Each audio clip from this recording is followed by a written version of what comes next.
ಈ ಆ, ರನ್ ಉತ್ಸವ ರನ್ ವೈಭವ ಕಾರ್ಯಕ್ರಮ ಏನೈತಿ ಭಾಳ ಅದ್ದೂರಿಯಾಗಿ ಮಾಡ್ಯಾರ. ಅದಕ್ಕೆ ನಾವು ಎರಡು ಮಾತು ಅನ್ನಂಗಿಲ್ಲ.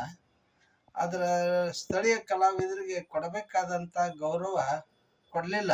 ನಮಗೆ ಉಳಿದ ಜನರು ಏನೋ ಮಾನಸಿಕ ಮಾಡ್ಕೊಂಡು ಹೋದ್ರು. ಆದ್ರೆ ನಮಗೆ ಸ್ಥಳೀಯ ಸರಿಯಾಗಿ ಸ್ಟೇಜಿನಲ್ಲಿ ಲೈಟಿನ ವ್ಯವಸ್ಥೆ ಇರಲಿಲ್ಲ. ಆನಂತರ ಮೈಕ್ ಸರಿ ಇರಲಿಲ್ಲ. ಮತ್ತು ಏನಪ್ಪ ನಮಗೆ ಕರೆಂಟ್ ಸಪ್ಲೈ ಬೇಕಾಗಿತ್ತು, ಅದನ್ನು ಕೊಡಲಿಲ್ಲ. ಇದು ಜನನೂ ಭಾಳ ಇದ್ದಿದ್ದಿಲ್ಲ. ಈ ಥರ ನಮ್ಮಂಥವ್ರ ಕಲಾವಿದರನ್ನ ಕರೆಸಿ ಕೇವಲ 8 ನಿಮಿಷ ಕೊಡ್ತಾರೆ. ನಮಗೆ ಕರೆಸ್ಬೇಕಂತ ಹೇಳಿ ಏನಿಲ್ಲ, ನಮಗೆ ಕಾರ್ಯಕ್ರಮ ಕೊಡದೇ ಇದ್ದರೂ ನಾವು ಸಂತೋಷ. ಆದ್ರೆ ಈ ರೀತಿ ಕರೆಸಿ ಎಲ್ಲೋ ಒಂದು ಮೂಲ್ಯಾಗ ಕುಂದರ್ಸಿ ನಮ್ಮನ್ನ ಕಾರ್ಯಕ್ರಮ ಮಾಡಿಸ್ತಾರಂದ್ರೆ ನಮ್ಮ ಕಲೆಗೆ, ನಮ್ಮ ಮನೆತನಕ್ಕೆ ಭಾಳ ಅಗೌರವ ಆಗೈತಿ. ಅದಕ್ಕೆ ಅವರು 5,000 ರೂಪಾಯಿ ಚೆಕ್ ಕೊಟ್ಟರು. ಆ ಚೆಕ್ಕನ್ನು ವಾಪಸ್ ಕೊಟ್ಟೆ ನಾನು. ಇದು ನಮಗೆ ಅಗೌರವ ಆಗೈತಿ, ಅದ್ರ ಸಂಬಂಧ ನಿಮ್ಮ ಚೆಕ್ಕನ್ನು ತೊಗೊಂಡ್ಬಿಡ್ರಿ ಅಂತ ಹೇಳಿದೆ ನಾನು. ಅದು ಅಲ್ಲಿ ನಮಗೇನು ಕೊಟ್ಟಿದ್ರಲ್ಲ ಅವ್ರಿಗೆ ವಾಪಸ್ ಕೊಡಕ್ಕೆ ಹೋದಿವ್ರಿ. ಅವ್ರು ತಗೊಳ್ಳಿಲ್ಲ. ಅವ್ರು ಏನಂದ್ರು, ನಿಮ್ಮ ಸಹಾಯಕ ನಿರ್ದೇಶಕರಿಗೆ ಕೊಡ್ರಿ ಅಂದರು.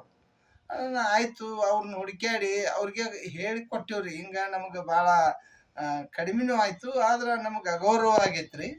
ಅದ್ರ ಸಲಾಗಿ ಈಗ ನಾವು 5,000 ರೂಪಾಯಿ ಚೆಕ್ ಕೊಟ್ರಲ್ಲ, ಇದನ್ನು ವಾಪಸ್ ತೊಗೊಂಬಿಡ್ರಿ. ನಾವೇನು ನಿಮ್ಮ ಜೊತೆಗೆ ಜಗಳನೂ ಮಾಡಂಗಿಲ್ಲ. ಮತ್ತು ನೀವು ಕೊಡೋದು ವರ್ಷಕ್ಕೆ ಒಂದೇ ಒಂದು ಕಾರ್ಯಕ್ರಮನೂ ಸರಿಯಾಗಿ ಕೊಡಂಗಿಲ್ಲ. ಈ ರೀತಿ ಯಾವಾಗಾರ ಒಂದು ಕರೆಸಿ ನಮ್ಮನ್ನು ಏನಪ್ಪ ಅಸಹ್ಯ ಮಾಡಿದ್ರೆ ಹೆಂಗೆ? ನಮಗೆ ಈವರೆಗೆ ಸಾಕಷ್ಟು ಜಿಲ್ಲೆದೊಳಗೆ ಕಾರ್ಯಕ್ರಮ ಆಗ್ಯಾವ್ರಿ.